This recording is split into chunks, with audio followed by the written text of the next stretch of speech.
दोस्तों, भारत और रूस की मित्रता कितने पुराने समय से चली आ रही है ये बताने की शायद ही हमें जरूरत पड़े, लेकिन रशिया का लगातार बढ़ता चीन की ओर झुकाव भारत के लिए अब कोई नई बात नहीं रह गई। इसीलिए अब भारत ने भी अपनी न्यूट्रल पोजीशन को बरकरार रखते हुए थोड़ा अधिक झुकाव अमेरिका की ओर कर लिया, जिसे देख रशिया के होश उड़ गए। ऐसे में रशिया ने सोचा कि उसका सदियों पुराना मित्र देश कहीं दूर ना हो जाए, तो उन्होंने आज से 3 दिन बाद यानी 19 दिसंबर 2023 को मॉस्को में एक मीटिंग रखी, जिसमें भारत के प्रतिनिधि और रूस के प्रतिनिधि मिलकर मीटिंग करेंगे। और रूस और भारत की इस मीटिंग में किन अहम मुद्दों के ऊपर बात की जाएगी, इसे हम आगे इस वीडियो में जानेंगे। वहीं पर भारत जिस तरह से अमेरिका और रशिया दोनों ही देशों के साथ मिलकर रिश्ते निभाने की कोशिश में लगा है, ऐसे में चीन को इस बात का डर है कि कहीं ये दोस्ती उसके लिए ही खतरा ना बन जाए। ऐसे में चीन ने भारत को घेरने के लिए एशिया के एक और देश कंबोडिया में अपना सैन्य अड्डा बनाकर पूरी तरह से तैयार कर लिया है। इसके अलावा चीन श्रीलंका और पाकिस्तान में भी अपने नौसैनिक अड्डों को स्थापित करने की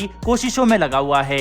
इससे भारत को क्या खतरा हो सकता है, इसके बारे में भी आज की इस वीडियो में हम बात करेंगे। दोनों ही खबर काफी ज्यादा इंटरेस्टिंग है, इसीलिए वीडियो को अंत तक जरूर देखिएगा। तो चलिए शुरू करते हैं इस वीडियो को। दरअसल दोस्तों, भारत और रूस 19 दिसंबर 2023 को मॉस्को में मीटिंग करेंगे और इस मीटिंग में पूरी कोशिश रशिया की ओर से की जाएगी कि दोनों देशों की बढ़ती दूरियों को कैसे कम किया जा सके, साथ ही दोनों देशों के ट्रेड को और ज्यादा कैसे बढ़ाया जा सके, जिसका फायदा दोनों ही देशों को हो। लेकिन आप भी सोच रहे होंगे कि रशिया तो भारत का सदियों पुराना मित्र है, फिर उसने ऐसा क्या कर दिया कि भारत का झुकाव रशिया की जगह अमेरिका की तरफ लगातार बढ़ रहा है। तो इसके लिए हम आपको 4-5 महीने पहले पुरानी कुछ अहम जानकारी को देते हैं, जिससे आपको सब कुछ क्लियर हो जाएगा। तो बात करें यदि मई के महीने की, तो जैसे रशिया यूक्रेन वॉर की शुरुआत हुई तो पूरी दुनिया ने रशिया के ऊपर बहुत सारे सैंक्शन लगा दिए थे, लेकिन भारत ने सारे सैंक्शन को दरकिनार कर दिया, क्योंकि रशिया ने उस समय भारत को खाड़ी देशों के मुकाबले बहुत सस्ते दाम में तेल प्रोवाइड किया था। भारत उस समय लगभग 20 लाख बैरल पर डे कच्चे तेल अकेले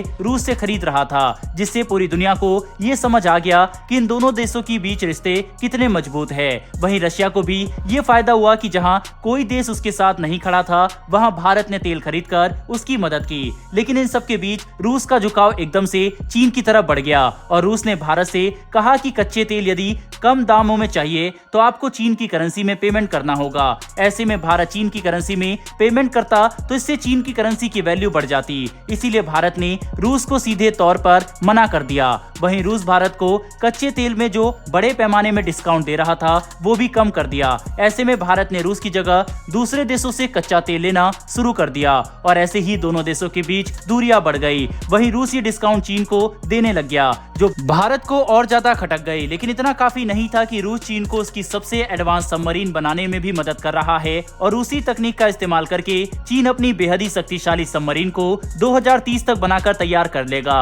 वहीं पर यह भारत के लिए आने वाले समय में काफी बड़ा खतरा होगा। वहीं पर इन्हीं सब कारणों से भारत ने भी अमेरिका से हाथ मिला लिया और दोनों देशों ने पिछले 2 से 3 महीनों में काफी सारी डिफेंस डील साइन की, जिसमें इंजन, MQ-9 ड्रोन और भी कई अधिक हथियार शामिल है। अब ये देख रूस ने सोचा कि भारत तो पूरा ही उसके हाथ से निकल जाएगा। ऐसे में रूस ने अनाउंस कर दिया कि भारत के साथ वो मेगा बिजनेस मीटिंग रखेंगे, जिसमें दोनों देशों के संबंध और अधिक मजबूत हो जाएंगे और दोनों देश आपस में ट्रेड को लेकर भी बातचीत करेंगे। दोस्तों, यहाँ पर एक इंटरेस्टिंग फैक्ट ये है कि आज से तकरीबन 4 से 5 सालों पहले तक भारत अपनी जरूरत का लगभग 60 से 70% हथियार अकेले रशिया से खरीदा करता था, लेकिन पिछले कुछ सालों में इसमें भारी गिरावट आई है और अभी भारत अपनी जरूरत के हथियारों में सिर्फ 45% ही रशिया से खरीद रहा है। हालांकि यह आंकड़ा बहुत बड़ा है, लेकिन फिर भी पिछले 4 से 5 सालों में इसमें तकरीबन 15 से 20% की गिरावट आई है। यही वजह है कि रशिया इस समय काफी ज्यादा परेशान है और भारत के साथ लगातार मीटिंग करके अपने रिश्ते दोबारा से सामान्य करने की कोशिश कर रहा है। वहीं पर दोस्तों, इसी बीच चीन ने भारत की मुश्किलों को बढ़ाने के लिए एक नई योजना बना डाली और भारत को घेरने के लिए मिलिट्री बेस बना डाला। ये मिलिट्री बेस चीन ने कंबोडिया के रिम नौसैनिक अड्डे पर बनाया है और इस अड्डे पर वॉरशिप के रुकने के लिए पहले से ही बड़े हैंगर, पनडुब्बियों की रुकने के लिए अंडरग्राउंड सुरंग और यहाँ तक कि नौसैनिकों के लिए बिल्डिंग्स तक को तैयार कर लिया। ये दर्शाता है कि चीन किस तरह से भारत को चारों ओर से घेरने का प्लान तैयार कर रहा है। कंबोडिया के अलावा चीन की नजर श्रीलंका और पाकिस्तान में नेवल बेस तैयार करने की भी है। वहीं कंबोडिया में जो चीन ने बेस तैयार किया, ये अड्डा चीन के अन्य बेस के मुकाबले 2 गुना ज्यादा बड़ा है। इसका विस्तार चीन ने कंबोडिया सरकार से मिली नई जमीन पर किया। इस नौसैनिक अड्डे का इस्तेमाल चीन अपने वॉरशिप और पनडुब्बियों को रिपेयर करने के साथ ही हिंद महासागर में नेवल ऑपरेशन के लिए कर सकता है। अब आप सोच रहे होंगे कि चीन ने जब ये अड्डा कंबोडिया में तैयार किया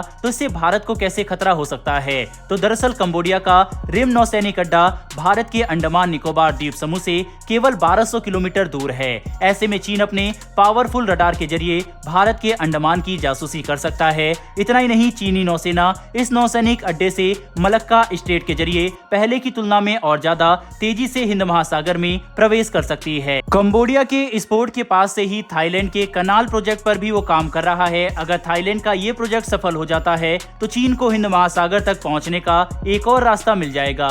इससे हिंद महासागर में भारत के हितों को खतरा हो सकता है।